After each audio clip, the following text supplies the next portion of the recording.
estas tres ratios me permiten analizar cuando miramos un fondo de inversión si lo ha estado haciendo bien o lo ha estado haciendo mal. Por ejemplo, vayamos a la primera, Sharpe ratio. Es una ratio relativamente sencilla. Es la rentabilidad de la cartera menos la rentabilidad del activo libre de riesgo dividido entre la desviación estándar. ¿Tiene unidades Sharpe? Ninguna no tiene. ¿Por qué? Porque la rentabilidad en que se mide en porcentajes y la desviación estándar, como es basada en rentabilidades, también en porcentajes. Porcentaje dividido entre porcentaje, igual. ¿Pero qué me permite hacer? Saber cuál de los dos fondos es mejor. Imaginemos, por ejemplo, que la rentabilidad del activo libre de riesgo es un 5%. Y yo tengo dos fondos. Tengo un fondo que tiene una rentabilidad del 20% y una volatilidad del 15%, o tengo un fondo que me da una rentabilidad del 25% y una volatilidad del 20%. Fijaros, ya de entrada, ¿qué diríamos? ¿Que el mejor fondo cuál es? El más rentable, ¿cierto? Pero bueno, vamos a ver si el gestor lo ha hecho bien. Primero, el primer caso, ¿qué Sharpe tendría? Tenemos la rentabilidad del 20% menos la del 5, 15, partido entre 15, una Sharpe de 1. Y en el segundo caso, ¿qué Sharpe tendría? 25 menos 5, partido entre 20, dividido entre 20, ¿cuánto es? Sharpe igual a ¿qué? A 1. Fijaros, según Sharpe, estos dos fondos son exactamente iguales. ¿Y qué me está diciendo estos fondos? ¿Qué me está diciendo este Sharpe igual a 1? Que por cada unidad de riesgo añadida, ¿qué rentabilidad me aporta de más sobre el activo libre de riesgo? Una unidad. Por cada unidad de riesgo me aporta ¿qué rentabilidad? Una. ¿Sí? ¿Qué nos gustaría ese fondo de inversión? ¿O qué nos gustaría que fuese la Sharpe? Por cada unidad de riesgo aportada me diese ¿qué? Más o menos rentabilidad. Mayor. Conclusión. Para Sharpes que me gusten han de ser altas y en la medida de lo posible mayores a 1. ¿Sí? ¿Sabéis cuál es el Sharpe ratio de la mayoría de índices? Inferiores a 1. ¿Sí? Y qué casualidad que los fondos con más estrellas que tienen Sharpe ¿qué? Mayores a 1. Entonces el Sharpe, fijaros que es una medida que a mayor a 1, mejor es ese fondo, inferior a 1, pues está bien, pero ha asumido más riesgo que rentabilidad me ha dado. ¿Puede ser negativo la Sharpe ratio? Sí. Si logro una rentabilidad inferior a ¿qué? A la renta fija, al activo libre de riesgo. Entonces, ¿qué sería? Aparte de darme riesgo, ¿me estás dando menos rentabilidad? ¿Qué habré hecho entonces? Me olvido de todos los fondos de inversión del mundo y me voy a ¿qué? Al activo libre de riesgo, a la renta fija. Siguiente ratio, la Treynor ratio. ¿A veces habéis escuchado ese dicho de ¿dónde va Vicente? ¿Dónde va Vicente? ¿Dónde va la gente, verdad? Pues esta es la principal premisa que se basa la bolsa. La bolsa se basa por Vicente. San Vicente es el patrón de la bolsa. ¿Dónde va la gente? ¿Dónde va Vicente? Si mi vecino vende, ¿qué voy a hacer yo? Vender. Si mi vecino compra, ¿qué voy a hacer yo? Comprar. Pues ¿qué es lo que ocurre? Que si mi vecino compra y yo también compro y mi vecino vende y yo también vendo, ¿qué pasará? Que seguramente mi acción será parecida ¿a qué? A la evolución conjunta del índice. Una vez dicho esto, podríamos decir que el riesgo de una acción, lo podríamos dividir entre el riesgo sistemático y el riesgo específico. ¿Cuál sería el riesgo sistemático? El de San Vicente.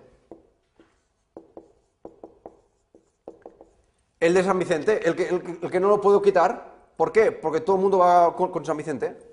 ¿Sí?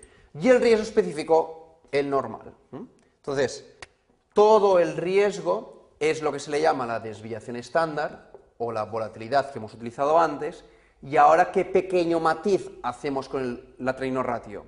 Lo mismo que la Sharpe, pero teniendo en cuenta que únicamente el riesgo sistemático. Si el gestor lo está haciendo bien o mal, gestionando ¿qué? Ese riesgo que es el de San Vicente, que es la ola de la gente. Por lo que es la renta fija partiendo entre la beta.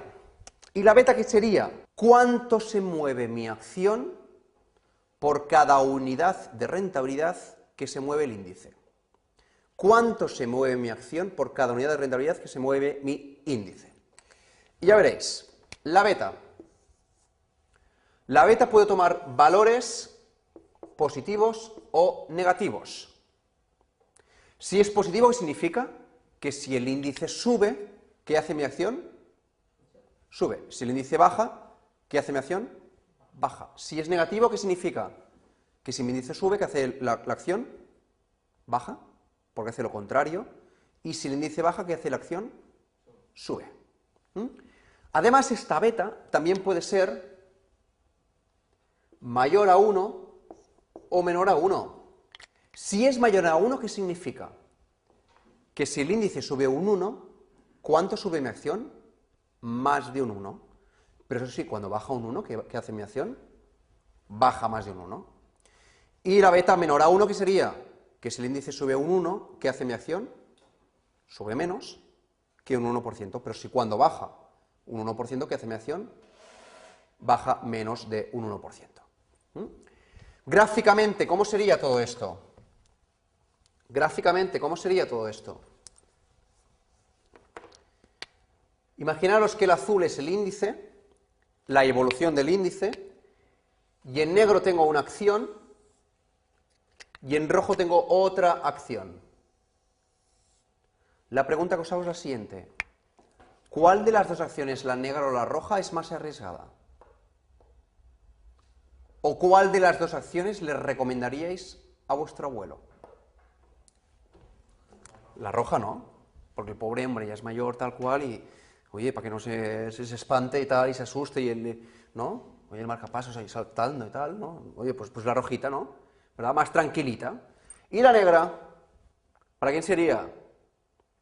Tal, ese sobrino que tengo, tal, que le mola la caña, tú métete la negra, ya. Y sobre todo, normalmente cuando recomendamos acciones, no sé por qué, siempre las recomendamos aquí, ¿verdad? Y aquí el sobrino o la familiar que le hemos recomendado nos dice, ¿sabes qué?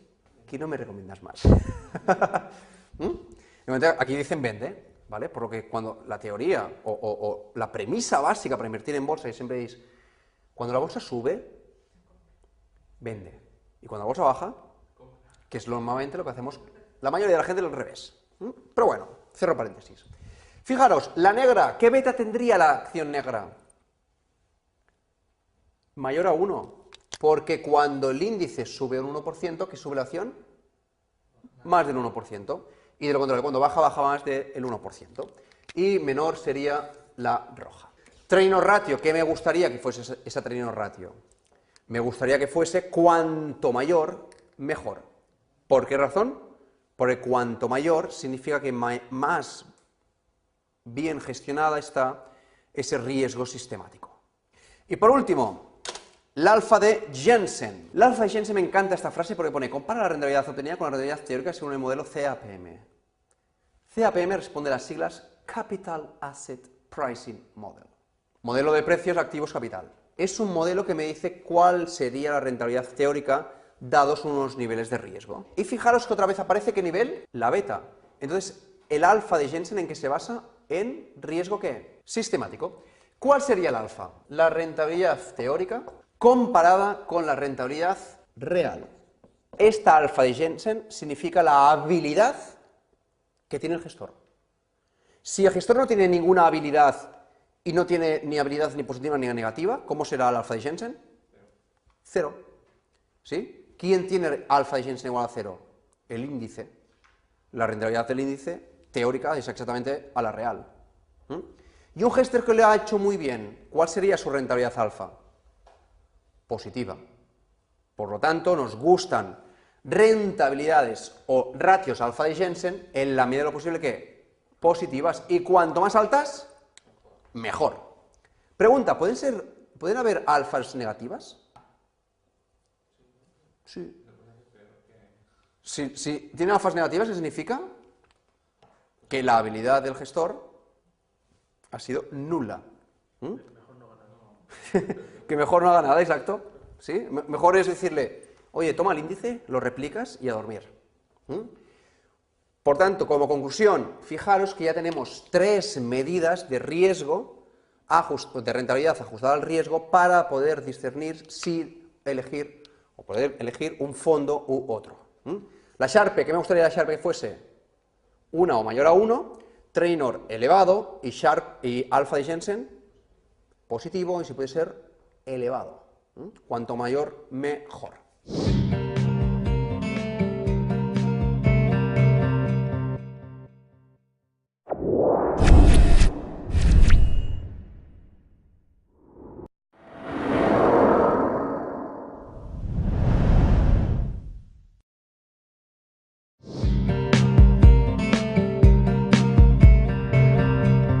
Estas tres ratios me permiten analizar, cuando miramos un fondo de inversión, si lo ha estado haciendo bien o lo ha estado haciendo mal. Por ejemplo, vayamos a la primera, Sharpe ratio. Es una ratio relativamente sencilla. Es la rentabilidad de la cartera menos la rentabilidad del activo libre de riesgo dividido entre la desviación estándar. ¿Tiene unidades Sharpe? Ninguna no tiene. ¿Por qué?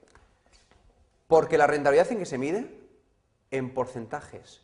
Y la desviación estándar, como es basada en rentabilidades, también en porcentajes. Porcentaje dividido entre porcentaje, igual. ¿Pero qué me permite hacer? Saber cuál de los dos fondos es mejor. Imaginemos, por ejemplo, que la rentabilidad del activo libre de riesgo es un 5%. Y yo tengo dos fondos. Tengo un fondo que tiene una rentabilidad del 20% y una volatilidad del 15%, o tengo un fondo que me da una rentabilidad